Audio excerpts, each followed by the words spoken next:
పాశములు పట్టుకుని కర్మపాశములతో ఎప్పుడు ఇంకా నేను నా వాళ్ళు అన్న తాపత్రయం తెగి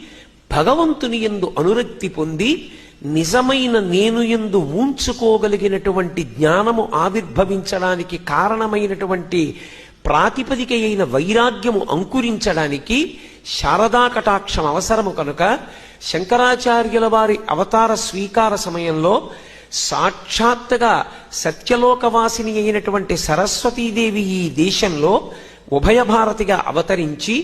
తన భర్త అయినటువంటి చతుర్ముఖ బ్రహ్మగారు మండనమిశ్రుడిగా ఉండి ఆయన శంకరాచార్యుల వారితో వాదనలో ఓడిపోయి సన్యాస స్వీకారం చేస్తే తన భర్త సన్యాస స్వీకారం చేసిన తరువాత తానెందుకుండాలి భూమండలం మీదని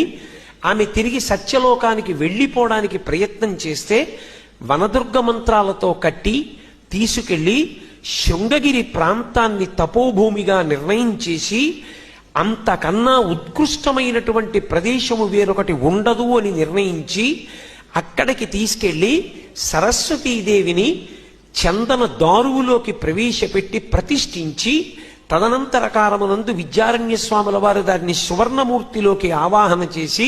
ప్రతిష్ఠ చేశారు. సత్యలోకంలో ఉండేటటువంటి సరస్వతీదేవిని ఇప్పటికీ తేజోరూపిణిగా శృంగగిరి పీఠమునందు